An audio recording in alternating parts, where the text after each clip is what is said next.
最爱的人有点多，对哦，我的生米，这一定是我最爱的人里面的东西啊，也是刚才那几个东西。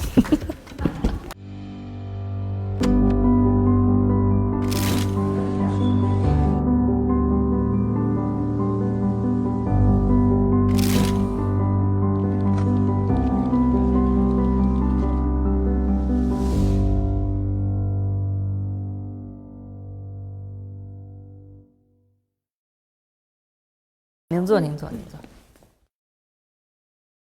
深深因为是这样的，专辑7年出来了，然后因为好多作家其实都会说，自己的作品像是自己的孩子一样，就想问你，这个专辑出来之后是一个什么样的感觉？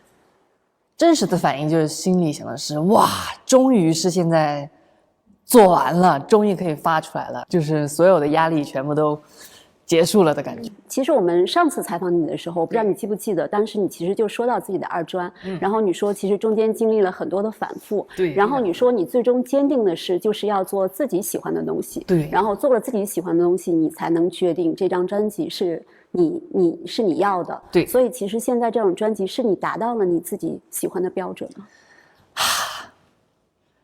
这也是其中为什么纠结那么久的一个原因。然后你一直在做专辑的过程当中，你会发现有很多自己感觉可以做得更好，是哪怕是你做完之后觉得就是会有一些遗憾的事情，但到现在我觉得我在接受这个事，因为如果我一直要去努力做一张哪怕只是我自己主观认为完美的专辑，那这张专辑它永远都发不出来。对，而且在评论当中，我的生迷们他们说过几次，就说的是周深，这只是你的二专，这不是你的最后一张专辑。还会有很对，他就说这不是你的最后一张专辑。后面就是那下我就觉得是啊，就是其实也没有完全完美的东西，而且我现在做到现在，专辑现在完成之后会发现，专辑它其实有大部分的东西它就是一个遗憾的产物，它很多时候留下的遗憾，它就是需要你用下一张专辑去填补它，或者是让下一张专辑再去尝试它。我觉得这就是我们一个过程。因为其实之前都说这个专辑是关于未来感嘛，关于未来。然后后来我们采访了一些你的朋友，然后才会知道原来其实这张专辑是和现代人的情绪是相关的。对，我还蛮好奇的，就是你是怎么样去感知现代人的情绪，然后去找出类似于重启以及重新养育自己这些，其实和现在年轻人的话题贴得非常的紧，然后同时也是大家现在的一个所谓的社会共鸣的东西。现在年轻人，我还算年轻人吗？你算年轻人，你算年轻人。首先，它名字叫反身代词，因为反身代词第一反应大家会觉得好像有点陌生的4个字，第一反应会看不太懂。但后面你去找那个反身代词之后，你会发现其实我们每天都在用着它，用着这个东西，我自己、我们自己、你们自己。其实你后面发现，所有那些陌生的东西，可能也是属于你自己的一部分。所以这张专辑，我觉得也是很幸运的，可以刚好想到这样一个题目，反身代词，去更立体的去介绍我，介绍自己，或者是让大家来寻找一个可能他们有点陌生，但是后面仔细想说，那个也是自己的这样一个过程。无论是好的，或者就放松的啊，开心一点的，或者是有点难过的，哪怕是让你有点失落的，我觉得这都是好的。所以我们的想是一定要跟现在的人有关系。之前还没有出专辑的时候，其实网上有会很多说什么周深唱太多 OST 啦，然后周深参加太多综艺了，然后所以你这张专辑会是对他们的一个回答吗？不是，我发这张专辑和他们没有太大关系。没有人问这些问题，我还是会去做这张专辑。我这些评论我也都有看到，但是我会觉得跟自己没有太大关系，因为我自己在做什么，我肯定比他们清楚我在做什么。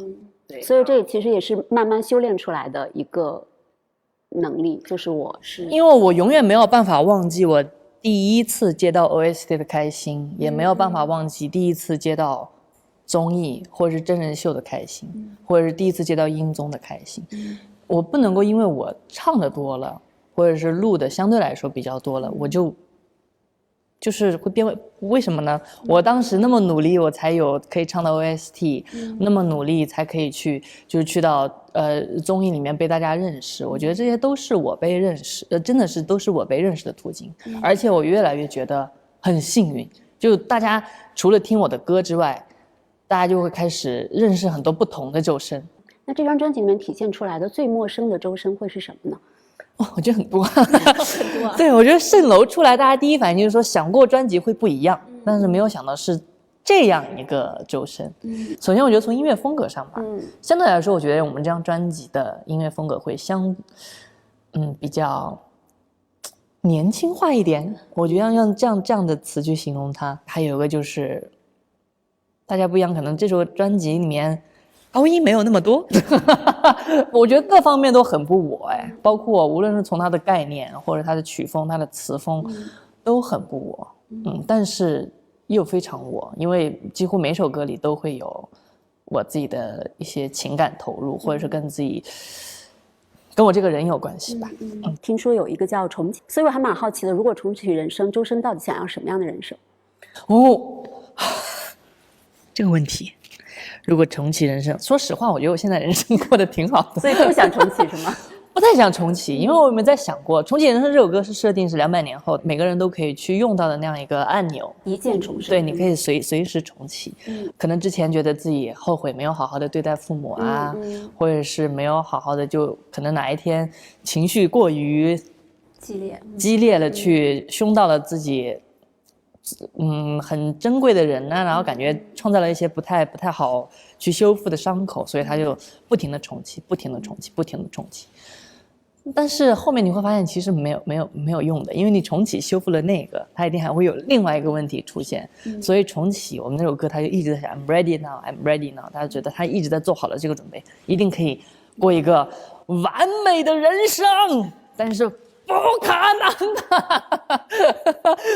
所以我也在思考，在想这个歌跟我们现在有什么关系，因为现在不可能有重启按钮，所以我就在录啊，包括录完也会一直在听。这首歌给大家最大的感觉就是放松，然后让你轻飘飘像云朵一样的感觉，所以后面我就一下就自己找到了词作老师想表达那个东西，就是其实当我们每一次被原谅，或者是每个问题我们自己愿意去跨过那个问题，走向新的那个阶段的时候，我们其实已经在重启我们的人生了。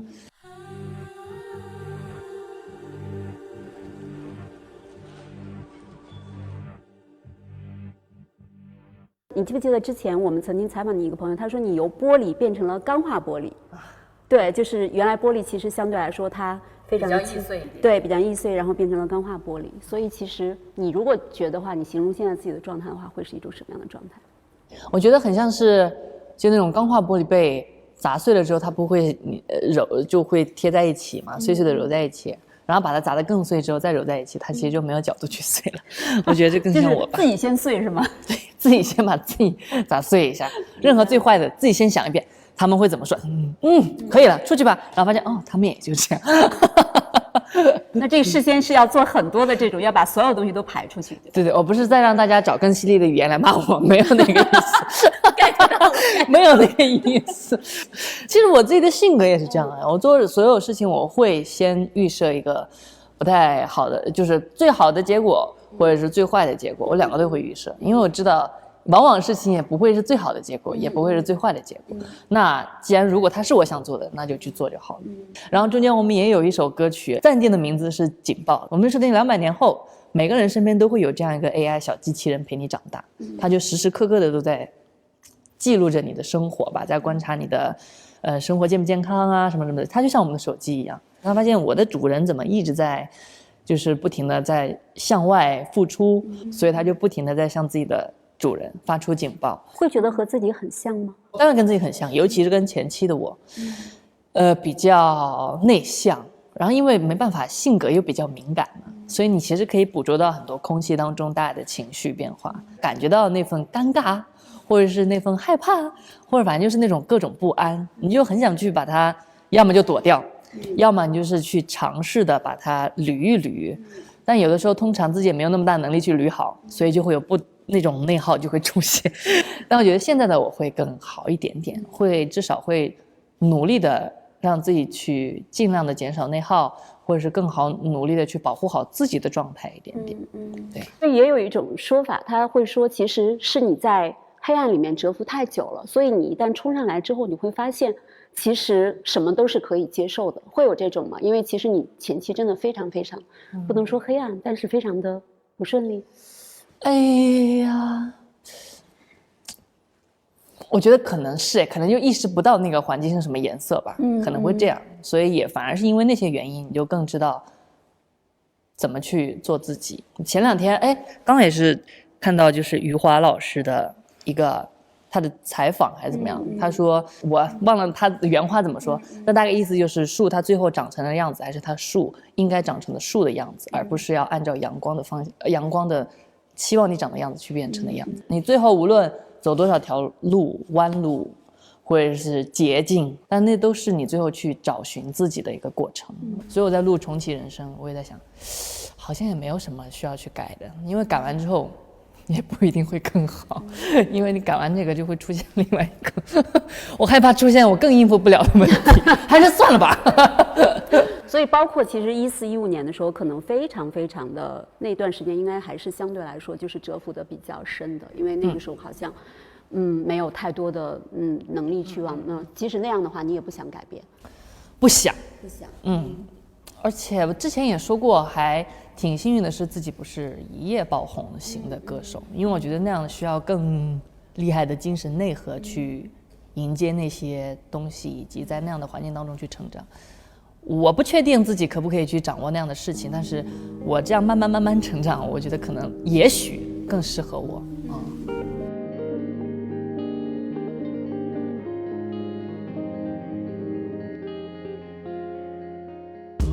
就是我觉得像余华老师说的，其实就是一棵树要长成阳光，就是长成它自己的样子，但前提它是一棵树。所以你从什么时候开始坚信自己是一棵树，而不只是一棵草？或者当然草也很好了，草也很好，求生欲也很强。我不知道，那我觉得这个就真的不知道了，因为说不定现在我也没有觉得自己是一个怎么样可以长成参天大树的树，就是顺着自己先长着吧。那你现在应该非常有自信了，可以这么说吗？不可以，不可以，到现在也没有。这可能就是我们另外一首歌想说的东西，可能就是自己从小长大的环境。从小也都是自己长大呀，所以而且所有的事情，因为爸爸妈妈真的很忙，对，因为爸爸妈妈也很辛苦去给到我们，至少让我们穿得暖吃得饱，所以肯定是没有时间来照顾我们的，所以反而这样的原因，不知道为什么就感觉就会慢慢让自己有一种没有安全感的这样一个性格出现，所以包括自信啊什么之类的，我现在肯定比之前自信，但是我觉得也肯定不能用绝对自信或者是自信这几个字来形容，但我觉得一切都是过程。因为我们经常也会做到一些关于童年的创伤或者原生家庭的这种，其实我就特别想知道，就是你是觉得现在没有安全感的自己才成了现在周深的样子，你还是会去羡慕那些安全感满满的人？当然，哇，我从小就很羡慕我记得是我们应该是初中的班长，具体名字我就不念你的名字了，大家一下就知道我们说的是谁，我同学们就知道是谁。然后我自己从小性格就是怕老师，怕父母，我也不知道为什么会这样。我觉得相对来说是一部分比较典型的学生的样子嘛，就在路上看到班主任，我一定是转头就跑，而且恨不得就是他看也看不见我的那样一个状态。对，也不是因为班主任或老师不好，而就是会有这样一个自然的一个反应。所以就那个时候我就特别羡慕我们班长，因为他跟他爸爸妈妈相处的跟朋友一样，我觉得这是怎么做到的，就是无解。就哇，这么完美的家庭，这世上居然真的存在能够跟爸爸妈妈相处的跟朋友一样。后面发现他跟老师相处也跟朋友一样。我的人生到底是缺了哪一块，或者是缺了哪一块拼图，就觉得哇太厉害了。然后后面发现他跟大家相处也跟朋友这个人怎么这么完美。当时自己的心理 OS 全是这样。然后后面发现我也很羡慕，或者是有一段时间觉得想要成为他这样的人。其实我不知道你有的时候经常会，如果想起童年这段经历，会非常心疼那个小周深吗？我当然不是说我爸爸妈妈对我都不好，我爸爸妈妈也很努力，对，但那都是他们不得不做的一些选择。是的，但是那些选择他其实就会给那个小周深去留下一些什么，自己生长的那个环境的那个东西，它其实是会陪伴你很久很久很久很久的，可以甚至是说跟你所有以后的步伐，它都会跟随你。它是不是说一下子你就可以我独立了，我可以自己工作了，或者是我在外面我可以好好照顾好自己，那东西就不在了。不会的，我觉得它会一直在。但我觉得那个时候很幸运的是，那个时候的小周深他不敏感，对，他很笨拙，或者他的钝感力很强，他却感受不到那些东西，所以让他觉得他的童年跟大家一样。所以小周深是什么时候才变得敏感起来的？哦，这个我没有去仔细思考过这个时间段。我觉得应该是到了贵阳之后，因为我们一开始我们家住的那个房子，因为我爸爸妈妈他们真的很辛苦的，他们是从街上挑扁担，就是去赚取家里的生活费用。所以我们住的第一个房子可能就小小的一间，然后我们家里没有床，我们家是卖包的嘛，一开始卖书包啊什么包，所以它就是一些货物堆起来，然后上面放一个那个纸壳，那个就是我们家的床，所以我们家就是全部都是货。然后货堆起来的一张床的这样一个家，然后从那个时候开始知道不一样的时候，是第一次去小学，贵阳的小学同学家里做客，会发现哇，他家有客厅，哇，他家好大，那一下你会觉得哦，原来大家是不一样的，原来是不一样的，对，明白。所以那个时候你会更会觉得，我也想跟大家一样。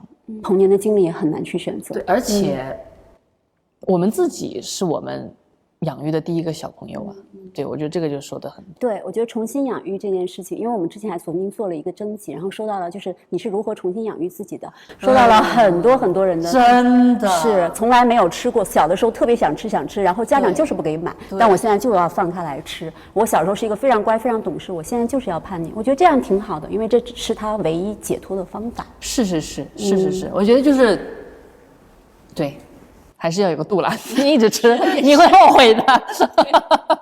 我以前也是，我把我喜欢吃的，就第一次，因为我以前甚至去超市的机会都很少，因为贵嘛，你肯定去菜市场啊，或者去赶早，你买的东西更便宜，所以以前都没有什么去逛超市的经验，所以就故意找理由去逛超市，就自己瞎逛，反正不买他也不赶我走，在里面逛，我觉得啊，小时候以后。就是为什么这不买不给我吃，那个我妈也不给我吃，到现在去逛，你会发现啊，什么都能吃，拿，然后就你发现觉得，哎，不过如此是吧？你其实已经知道了这个东西它会陪你一生的，如果它真的会消失，我就不会做这个动作了，我就不会回去买这些东西给我小时候的那个我吃，因为现在的我不爱吃它们了。可能说句残酷的话，它不消失。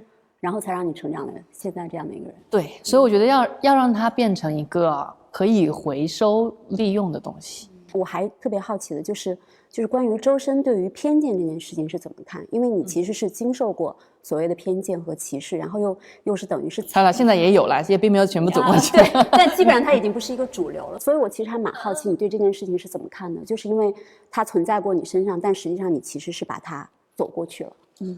我觉得偏见，它说好听点，其实就是你的不一样。对，你很多时候就是可能别人对你的不理解，或者是就是彻彻底底对你的不接受。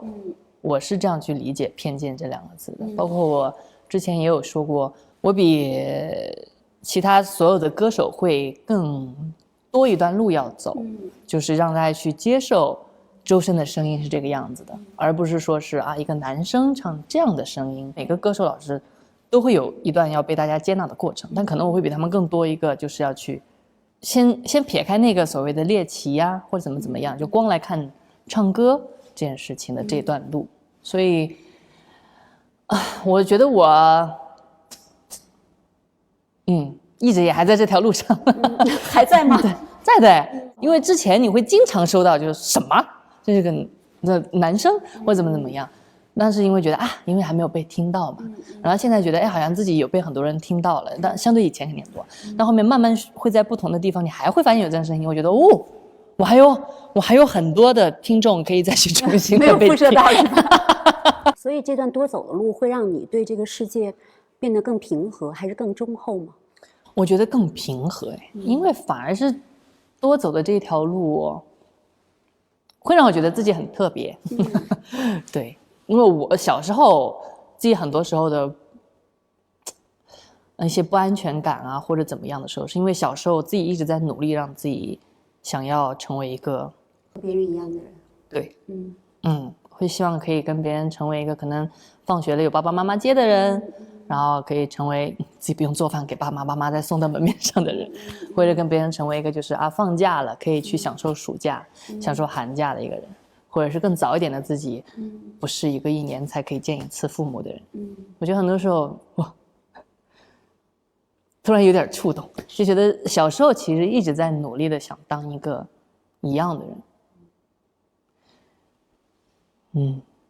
反而是当你成熟了一点点之后，有了比较稳定的自己的一个3观之后，有支撑力了，会开始觉得其实不一样也挺好，不一样也挺好的。但我觉得周深你其实是有一种缩小痛苦的能力，你觉得吗？哎，好像是耶。对啊，你们不能沉浸在里面嘛，沉浸在，所以我说不能重启啊。我重启有这么懂事，现在的我这么懂事了，也知道自己要经历什么的，重启回去我怎么过？但是我其实好奇，就是缩小痛苦之后，那个痛苦是不存在了吗？还是说它其实被推到了一边去？它会存在，它会存在，但是你不要让它伤害到你吧。对，就是可能明明那就有刺，我总不能天天就往刺上去磕。我说我就不信，我要克服你，没有必要。现在我为什么不想去重启到那段时间？因为我们这个歌里面的重启是预设的是你会带着你所有的记忆去重启。我带着我现在所有的记忆，我怎么去熬过我的那些日子？太难了。哇，你会觉得。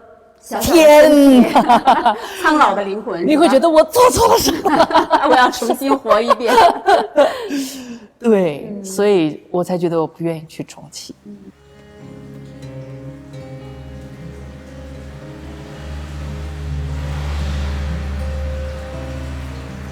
对，其实我心目中有一个所谓的对周深好奇的 list， 然后你第一个的话，其实我有一个问题就是。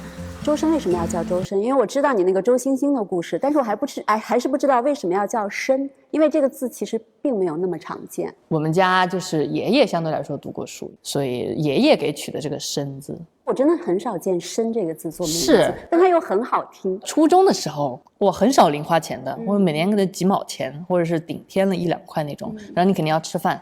然后就刚好自己攒了2块钱，然后就突然是看见路边又有人说2块钱设计一个签名，你居然花了2块钱，巨款，那时候就意识到自己要红，对，是不是很奇怪？但我就是因为喜欢唱歌，我觉得人家都有签名，但后我不知道为什么那个周深配给自己去买一个签名，但就是那个时就觉得我想给自己设计一个签名，然后在路边，然后就。攒了很久的钱，攒了2块钱，去设计了一个，一看，真的很像签名样子。你看，完全看不出来是周深这2个字。但那时候我不知道为什么，就在那个时空的自己，给自己设计了一个签名。所以当自己出道的时候，就还用的那个签名吗？是啊，真的啊。然后哇，那个人一定觉得自己很幸运。他可能早忘了我这位顾客了，每天找他设计签名应该很多。对，但后面就是我签完名之后，我在想，不是后面就有很多的歌手们出现了嘛，就会喊口号。我后面我真的戏很多，我脑海中还脑补了一下。万一哪天我有粉丝，他们喊我的名字很难喊出来，就别人都是然后我就就喊不出来，戏好多，戏很多的一个初中生。这真的说明你一定会红，因为你做了前面所有的准备。就是脑补一下，脑补开心就好。但后面我觉得好喜欢这个名字，对，因为相对来说重名的人还蛮少的，就大家取名字都不太会想到深字。对，是。所以我看你的专辑，第一个叫深的深，第二个叫反身代词，其实你对这个字还是有非常强烈的一个情感在。我很喜欢，因为就很奇怪，就这个名字听起来就有点不一样，到底哪里不一样？说不出来，所以你就要去了解一下。朋友说，就是周深太懂事了，然后周深不够任性。然后我想知道，就是周深想任性吗？或者是说，周深如果想任性的话，最想任性的是什么？当时在想这个时候，我也唱了7、8年、6、7年的歌了，很多风格也尝试过了。那么就是做专辑的意义是什么呢？所以中途当中，我们有一张专辑，我们是10首歌都定完了，然后词也差不多定完了，也已经录完4首歌了，也就是说，就已经是就是你就可以发了。但那一下你就会录着，我就会觉得好无聊。没有达到自己想要的。对，我的无聊不是说那个歌不好听，或者是我不喜欢它，因为我不喜欢它，我不会把它选进来。你就会觉得少点什么，你就会觉得那我出专辑的意义是什么？你就录着就迷失了，录着就觉得我这张专辑不该是这个样子，所以那一下也就非常不礼貌的，非常不礼貌的去否定了这张专辑。当然我们该结算的还是结算了，毕竟老师们还是付出工作什么，我们还是很重要。对，这肯定的，不能让人家白工作。对，所以就那一下，我觉得这是我成长最大的一个变化。因为我以前会更多的会觉得，好，可以，对，我都可以，因为我也都可以，我的确都可以，对我都行，就是因为你给我什么样的工作，你让我做任何事情，我一定会把我的部分完成到我能完成的最好的部分，我都行，我都会好好的对待它，我也会很享受它。但唯独到专辑这一下，我就觉得我不行。那样一次的任性，我现在很喜欢那样的一个任性。所以周深以后会越来越任性。没必要任性的时候也不要硬任性，就是我不做你这采访啊。可以，这也很奇怪嘛。我其实大多数不会任性，因为我觉得这样让自己的任性值钱一点点。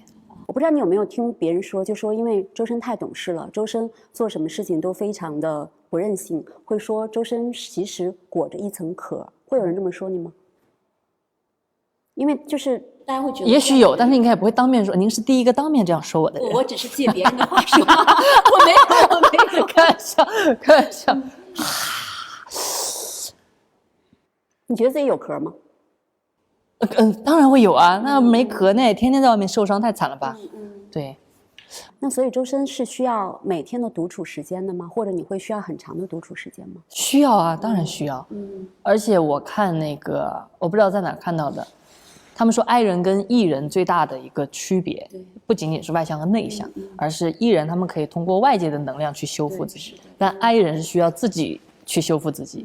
我就发现哇，太对了，因为我真的还蛮需要自己一个人按个电影啊，玩游戏啊，玩游戏呀，吃一些好吃的呀，或者是就发呆，就什么都可以。所以我觉得这样东西是很重要的。包括我在跟我的生米们呢，他们说，你如果心情不好怎么样的时候，我也不知道怎么去解决，但你爱吃什么你就去吃一下，或者怎么样你就把自己先抽离一下，你先不要把自己一直拧在那个地方。你像螺丝，你一直拧它也会滑丝，对，是的，对它那个口，它也会最后变成一个就是你再也拧不动的一个口，你不要让自己拧不动嘛。所以周深，我现在其实蛮好奇，你32岁对吗？现在会有什么样的困惑吗？准确来说，31岁我还没过生日呢。好的，我错了。在我的心中，我们就不该过虚岁。那最大的困惑是什么？因为我前面听起来其实没有那么多困惑。最大的困惑嘛，就怎么让自己唱歌的时间再延长一点点。我觉得唐田老师，我也是有一次跟他聊天的时候还蛮触动我的一次聊天，因为唐田老师写过的大家喜欢的作品太多了，对，是的。所以其实你会觉得他没有压力，或者你会觉得他什么都可以写得好，或者你觉得他什么都是信手拈来的感觉。后面你问完之后，他说当然不是，而且是从唐田老师口中他说是我觉得自己是有一天终究也会被大家忘记的这样一个词作。那我现在这些努力，就希望自己能够去延长被大家忘记的那个时间。我那下觉得哇，跟我想的也好像。我觉得自己终究有一天是会离开这个舞台的，那就让现在自己攒足的这些劲儿，或者做的这些事情，去慢慢延缓那一天的到来。我觉得这个足够我支撑去做很多事情了。想唱到多少岁？预计不到，因为现在歌真的我的歌好难唱啊。不能唱到80岁了，是吧80岁，我努力一下吧。如果跟我老师的声音还是维持的那么好的话，说不定还可以有努力的争取做到一下的。白发苍苍的周深突然唱大鱼，我觉得也会是一件很震撼的事情。对，去努力的创造一下这个奇迹。对，唐田老师也会说，他说他会觉得你是一个天真、脆弱又强大的人。对，然后你觉得自己是这样的人吗？我不知道，但是我很开心别人这样去形容我，因为我展现的也都是真的我，所以说不定我是这样一个人。你觉得天真、脆弱和强大其实都是非常好的东西？我觉得是非常矛盾的东西。因为天真可能跟强大很矛盾，脆弱跟强大又很矛盾。但天真、脆弱两个连在一起好像很合理，但是其实又非常矛盾。因为如果你是脆弱的人，怎么去保持那个天真的那个那个角度去看这个所有的事情？所以我觉得反而这几个词加在一起，我觉得就会很有趣。因为我一直觉得有趣是最好的赞美。我希望别人说周深是一个非常有趣的人。对，他会觉得你这个人很丰富，或者是会觉得你这个人很有趣。我也说不出来，我觉得很有趣这个东西有很多不解在里面，但往往是这种不解会让人觉得会更想了解你。那你现在如果自己给自己，比如说用3个词来概括的话，你会怎么概括自己？周深，发而专栏。我应该说形容词，用3个形容词来形容自己。周深没想到钻到了8个吧？对，形容词啊，幸运的，这个一定有，幸运的，感恩的，这是我一直想做到，不知道现在有没有做到，但一直也在努力的方向。和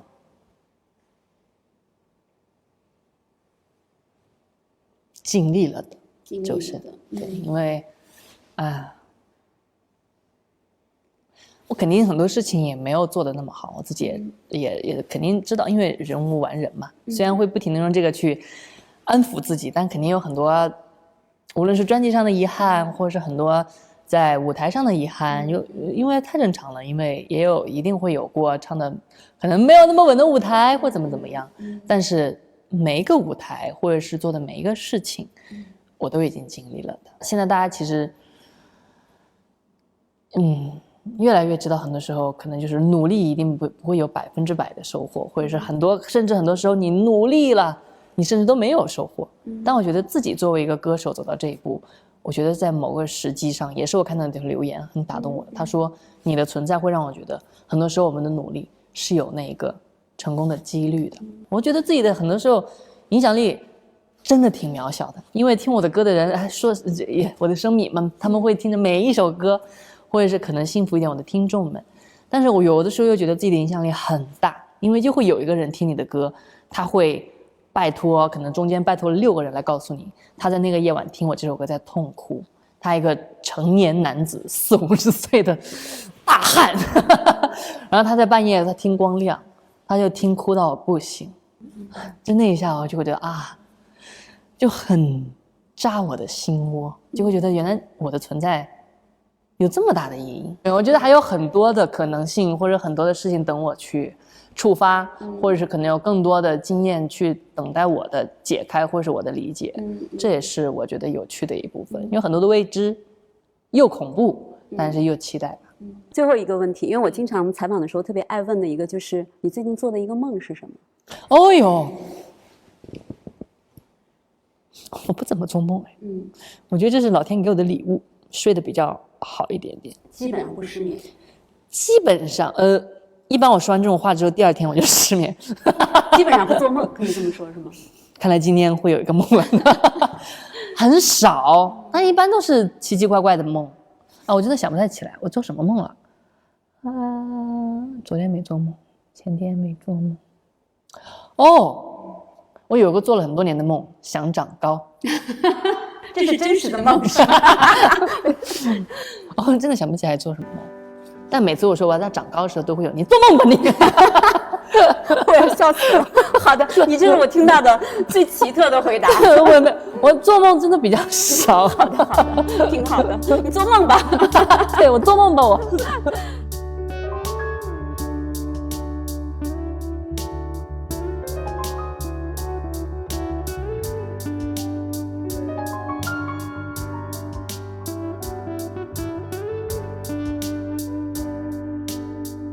我不觉得有最完美的快乐在，我觉得只要能让你笑出来，那都是完美的快乐，让别人快乐的才华。未知，我觉得那是一个很很可怕的事情。我觉得我目前的心境很开心，我的2专终于可以爬出来了，耶！我认为自己最伟大的成就就是成为一个好像被大家需要的歌手。应该是第一次录大鱼的那一次，当时好像是去国外录制的，所以那些一切东西都是新鲜的，也是第一次进录音棚录一首自己的歌，然后又没有想到是以后意义这么重大的一首歌，所以那次不断所有的倒时差的难受啊、头晕啊、呕吐啊、睡不着啊又睡不醒啊，所有的难受结合成了我觉得最有意义、我最喜欢的一次旅行。最痛恨别人的什么特点啊？坏，没有太有后悔的事情。要说后悔的话，就还没有，真的是没有机会带老师来中国看一看。还好可能还没有发生啊！这是什么不吉利的话呀？呸！最伤痛的事情，我都忘了。对，我觉得这是我还不错的一个能力，善良。对，善良，谦虚，因为我觉得这样很多时候反而好像会过度的谦虚，会有点抹掉一些朋友们的机会也好，或者是一些朋友们的光彩也好吧。所以我觉得很多时候就是该谦虚的时候谦虚。你要给我虚2岁，我这一生也才33啊。最爱的人有点多，对。我的爸爸妈妈，对我的亲人，然后我的生米，这一定是我最爱的人里面的东西啊，也是刚才那几个东西。